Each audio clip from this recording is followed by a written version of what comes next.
Once upon a time in the ancient kingdom of Illyrian, there ruled a powerful and respected king named King Alaric. He was brave in battle, wise in judgment, and loved by his people. Yet despite all his power, one sorrow troubled his heart: he had no heir. King Alaric was married to a woman of extraordinary beauty, Queen Seraphina. Her grace was admired throughout the land, and the king loved her deeply. But year after year passed, and the palace cradle remained empty. The kingdom whispered, the elders worried, and the royal council began to fear what might happen if the king died without a son. Still, the king refused to take another wife. "My heart belongs to Seraphina," he would say. "A throne without love is nothing." One summer, Queen Seraphina's younger sister came to visit the palace. Her name was Lyria. Unlike the calm and dignified queen, Lyria was lively, curious, and full of laughter. Her presence filled the palace halls with joy. At first, everything seemed harmless. The queen was delighted to have her sister close again after many years apart. They walked together in the royal gardens, shared childhood memories, and dined with the king each evening. But fate began weaving a dangerous thread. One night during a grand festival, the palace was alive with music and wine. The queen retired early, feeling tired. Lyria stayed behind in the courtyard where the king sat alone watching the dancers. They spoke long into the night. Lyria admired the king's strength and kindness. The king, weighed down by his worries about the kingdom and the lack of an heir, found comfort in her cheerful spirit. Words turned to laughter, laughter to silence, and silence to a moment neither of them could take back. Before the moon set, Lyria had shared the king's chamber. Days passed.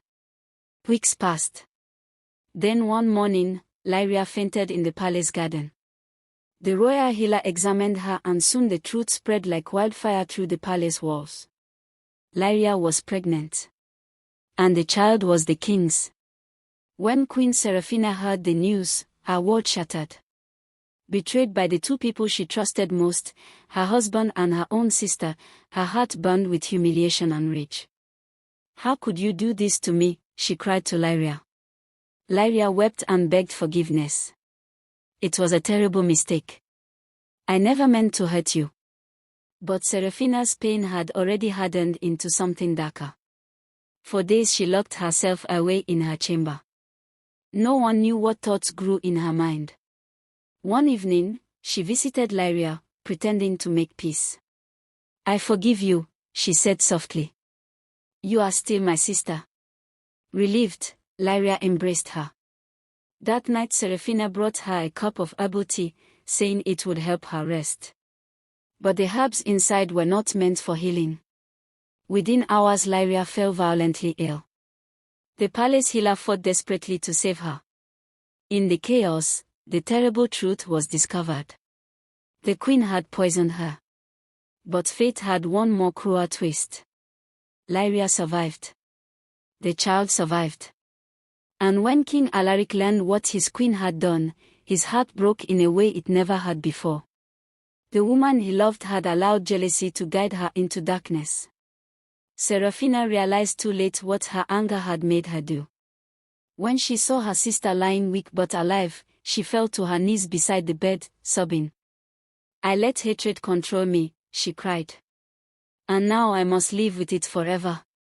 The king spared her life, but the queen chose to leave the palace, unable to bear the weight of her own actions. She spent the rest of her days in a distant monastery seeking forgiveness. Years later, Lyria's son grew into a strong and wise prince, destined to rule the kingdom. But the story of the sisters was never forgotten. For it became a lesson whispered across the land. That anger may last for a moment, but the regret it brings can last a lifetime. Thanks for watching. Please subscribe, like, and comment on Folk Night TV.